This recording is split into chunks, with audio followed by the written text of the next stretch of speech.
Magandang araw mga bata! Ako si Teacher Tin, your online tutor. Ang kwento natin ngayon ay tungkol sa araw at ang hangin.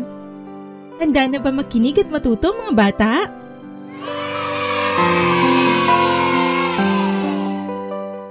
Kaya, maupo at makinig. Ang araw at ang hangin. Sino kaya ang mas malakas? Ang araw o ang hangin?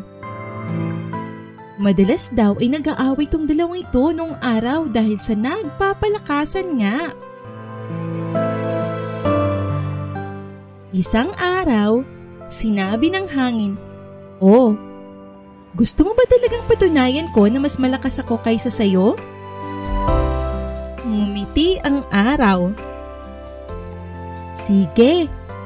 Para hindi ka laging nagyayabang, tingnan natin." Ayun, may lalaking dumarating. Kung sino sa ating dalawa ang makapagpaalis ng suot niyang polo, siya ang kikilalaning mas malakas. "Payag ako, ngayon din. Magkakasubukan tayo." Malakas na sagot ng hangin. "Ako ang uuna."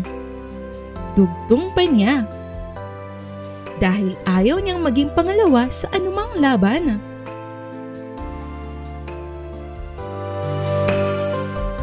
Sa umpisa, tila nagustuhan ng tao ang hihip ng hangin. Kaya naging masigla at bumilis ang lakad nito. Nilakasan ng hangin ang paghihip. Isinara ng taong lahat ng butones hanggang sa may lieg ng kanyang polo. Inubos ng hangin ang buong lakas sa paghihip.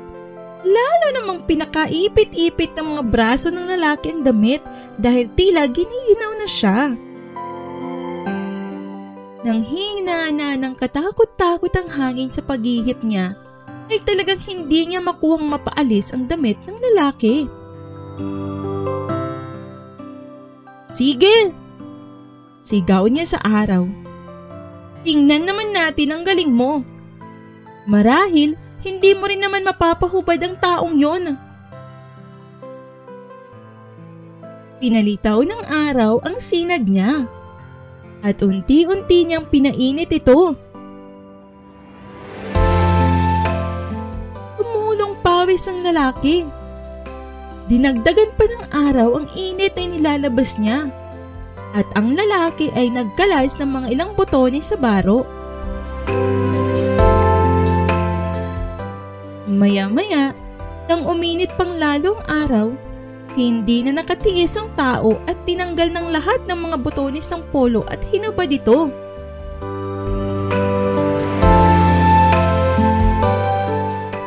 Panalo ang araw! Mula noon, di na nagyabang uli ang hangin.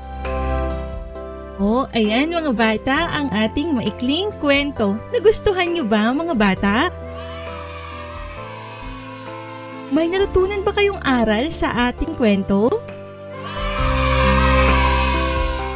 Ano ang aral na ibinigay sa atin ni araw at ni hangin? Tama, ang pagiging mapagkumbaba. Inamin ng hangin ang kanyang pagkatalo at ang araw ay lumitaw na matagumpay. Ngunit ang araw ay hindi pinagmamalaki ang tungkol sa tagumpay niya. Ang moral ng kwento ay ang kainahunan at kabaitan ay mas epektibo kaysa sa kalupitan at lakas. Kaya isama natin ang kapangyarihan ng pagpapakumbaba at kainahunan. Sapagkat sila ay mga makapangyarihang bagay sa mundong ito. Salamat sa pagkikinig at laging alalahanin ang kwento ng araw at ang hangin mga bata. Hanggang sa muli! Bye-bye! Kung nagustuhan nyo ang video na ito ay huwag kalimutang mag-like at mag-subscribe sa aking channel para sa mga bago at kapupulutan ng aral ng mga kwento.